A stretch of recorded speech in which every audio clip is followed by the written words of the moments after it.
जवानी की एक गलती पूरी ज़िंदगी की सज़ा बन गई। अभी तो वक़्त भी नहीं आया था और मौत सामने आके खड़ी हो गई।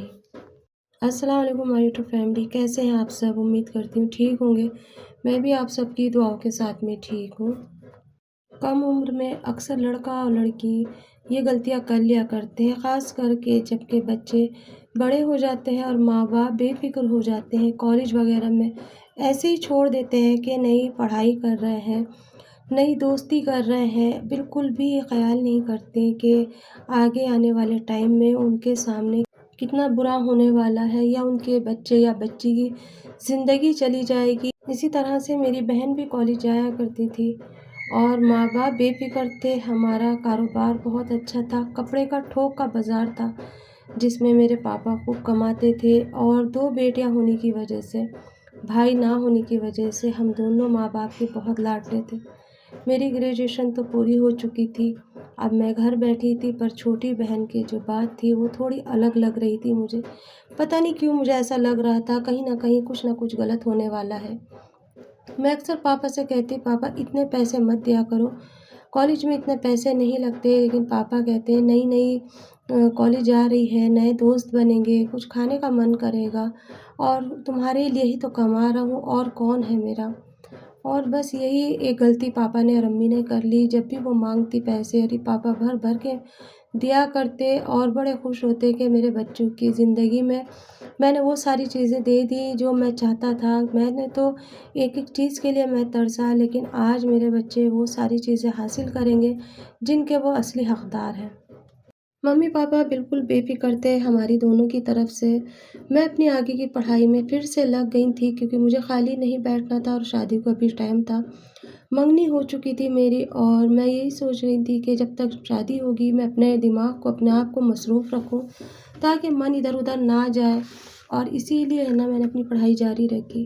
ख़ैर मेरी पढ़ाई के साथ-साथ मैं उस पे भी ध्यान दे रही थी और कह रही थी कि तुम छोटी हो अभी, ये सारी चीज़ें तुम्हारे लिए सही नहीं है, रात को देर तक आना, पार्टियों में जाना, खूब खाना और फिर इधर-उधर के दोस्त बनाना। मैंने कई बार उसे कहा कि ये चीज़ें सही नहीं, लेकिन उसने एक ना मानी और फिर अपनी मनमानी कर बैठी।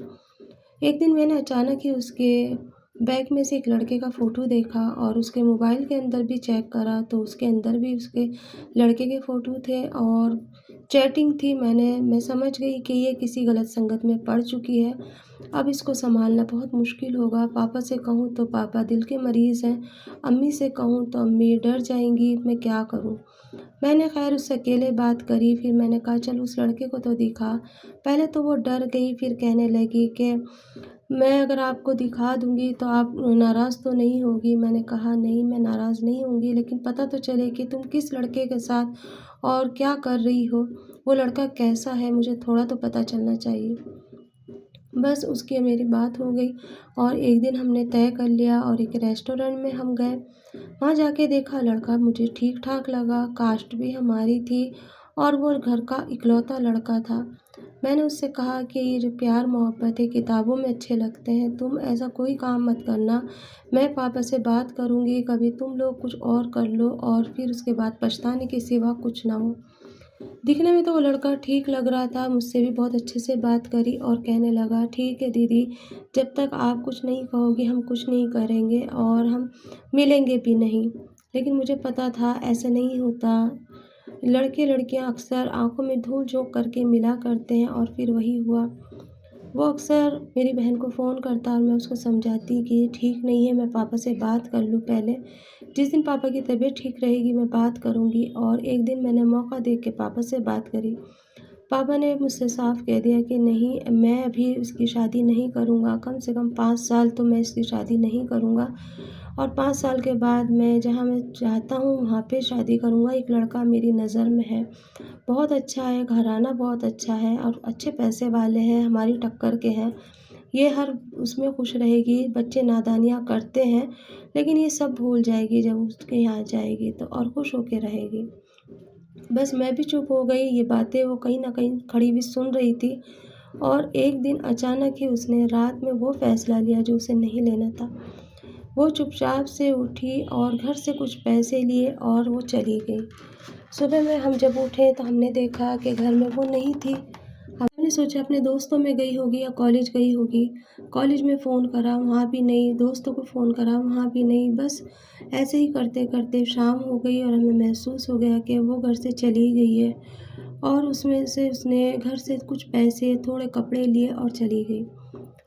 1 महीने के भाग-दौड़ के बाद हमें पता चला कि वो किसी गाँव में रुकी हुई है अपने बॉयफ्रेंड के साथ। पापा ने कह दिया था कि अब तुम इस घर में कभी मत आना।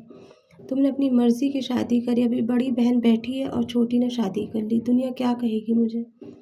लेकिन फिर उसके बाद वही होता है ना, बच्चे रोते हैं और वैसे भी वो छोटी थी। उसने वहाँ से फ़ोन करा रो-रो कर के, पापा मेरे ससुराल वाले मुझसे खुश हैं और मैं अपने ससुराल आ चुकी हूँ, आप भी आ जाएँ। बस फिर क्या था, पापा से नहीं रहा गया क्योंकि पापा उसको बहुत ज़्यादा प्यार करते थे और पापा चले गए उससे मिलने के लिए और वहाँ जा कर के देखा तो बेटी बहुत खुश थी। पापा ने कहा ठीक है, तुम अपने घर में खुश हो, मैं भी खुश हूँ, दुनिया को मैं देख लूँगा क्योंकि माँ-बाप यही चाहते हैं कि बच्चे मेरे खुश रहें। लेकिन कुछ दिनों के बाद में ना उसका आना-जाना तो शुरू हो गया, लेकिन उसके चेहरे पे कहीं न कहीं चोट के निशान मिला करते, कभी हाथ पे, तो कभी मुँह पे, तो कभी पैर पे। जब मैं पूछा करती तो वो ये कह देती कि नहीं दीदी मैं गिर गई थी, नहीं दीदी ये चीज़ ऐसे नहीं हुई है, ये लग गया था, चम्मच लग गया था।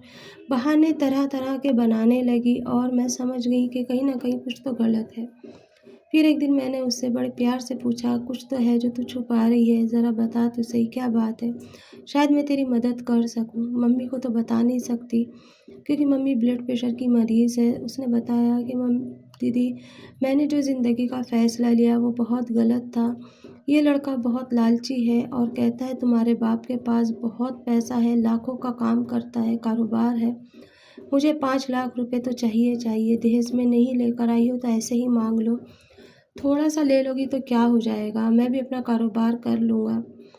इस बात पे से बहुत लड़ाई होती है और वो पीता भी है, मैंने ये देखा है उसको। जब भी रात को वो आता है वो पी कर आता है और फिर मुझे टॉर्चर करता है और मारता भी है। अभी शादी को 3 महीने हुए थे और ये सारी बातें होनी शुरू हो गई थी। ये बात मैंने पापा को बताई और कहा कि पापा वैसे भी तो आप दहेज देते हैं ना उसको, कोई बात नहीं आप दे दें, दहेज ना दे कर के पैसे ही दे दें ताकि वो खुश रहे। क्योंकि वो थी इतनी मासूम, इतनी भोली-सी, छोटी उम्र थी उसकी, उम्र भी उसकी ज़्यादा नहीं थी। खैर पापा ने उन दोनों को बुलाया घर के अंदर और फिर कहा कि लो ये पैसे और दोनों खुश रहो, कुछ कारोबार कर लो। पूरे 5 लाख रुपए पापा ने दे दिए। 5 लाख के बाद तो जैसे एक सिलसिला शुरू हो गया, कभी 50,000 तो कभी 1 लाख, हमेशा उसका यही रंग और ढंग रहता, वो मारता और घर से निकाल देता। पापा ने कई बार उसे समझाया, पर उसकी समझ में नहीं आया। वो लड़का एक तरीके से लालचखोर था। उसकी माँ देखा करती थी कि रात को दुल्हन पिट रही है, बहू पिट रही है, लेकिन वो चुपचाप से सो जाती। एक दिन मेरी बहन ने मुझे रात में फ़ोन करा और कहा कि दीदी अगर आज मेरे हस्बैंड पी कर आए और उन्होंने मुझे मारा तो कल को हो सकता है वो मुझे ख़त्म कर दें और आप में से किसी को ना पता चले, क्योंकि मैंने कई बार उनके मुँह से सुना है कि वो कह रहे थे कि मैं इसे मार के ख़त्म कर दूँगा अगर इसने और पैसे लाके नहीं दिए तो। और मेरी सास भी कह रही थी कि छोड़ इसको तलाक दे दे, आखिर इसमें रखा ही क्या है, हड्डी की ढाँच है ये तो, तुझे और मिल जाएगी। लेकिन मेरे शौहर ये कहते हैं कि मैं इसे ऐसे नहीं छोड़ूँगा, इसे मैं मार ही दूँगा। बस उसकी मेरी रात में ये आखिरी बात हुई और सुबह में हमारे पास 6 बजे के टाइम फ़ोन आया कि आपकी बेटी ने फांसी लगा ली है और वो मर गई। जल्दी आओ और आके लेके चले जाओ। हम भागे-भागे हॉस्पिटल गए। जिस हॉस्पिटल का उसने नाम बताया था वहाँ हम पहुँचे। वहाँ पर पता चला कि वो तो मर चुकी है और वो रात के 3 बजे मरी थी। किसी को भी नहीं पता चला। लेकिन मैं ये कहती हूँ कि मेरी बहन नहीं मरी, मेरी बहन को मारा गया। मेरी बहन को फांसी लगा के मार दिया गया और उसका इल्ज़ाम उन्होंने उसी के ऊपर रख दिया कि इसने सुसाइड करा है। क्योंकि रात में जब मेरी बहन की बात हुई थी तो वो बहुत रो रही थी और कह रही थी कि रोज़ पिटाई हो रही है और कहता है कि जब तू मेरे साथ भाग सकती है तो औरों के साथ भी तू गई होगी। ये बात मुझसे सहन नहीं होती है और मैं बहुत परेशान हूँ इस ज़िंदगी से, तो मैं आजिज़ आ गई हूँ। वो कहता है कि मैं इसे मार के दूसरी शादी करूँगा, वहाँ से अच्छा दहेज मिलेगा। एक छोटी-सी गलती ने मेरी ज़िंदगी बर्बाद कर दी, अब मैं क्या करूँ? बस आखिरी वही मेरी बात थी। तो इतनी सी एक गलती करने के बाद में देखिए मेरी बहन को उसने जीते जी मार दिया। अभी उसकी उम्र ही क्या थी? अभी तो वो कुल 20 साल की थी और इस 20 साल में उसकी शादी भी हो गई और वो भाग भी गई, शादी भी कर ली और मर भी गई। इसीलिए अपनी बेटियों को ज़्यादा से ज़्यादा टाइम दें, समझाएँ, बताएँ दुनिया कितनी बुरी है। ये इंसान ऐसे होते हैं ना कि चेहरे बहुत खूबसूरत लगते हैं लेकिन उनके जो अंदर के ज़मीर होते हैं वो मरे हुए होते हैं। किसी की बेटी को मारते वक़्त उन्हें बिल्कुल भी एहसास नहीं होता कि कल को जब ये मर जाएगी तो हम ऊपर वालों को क्या मुँह दिखाएँगे।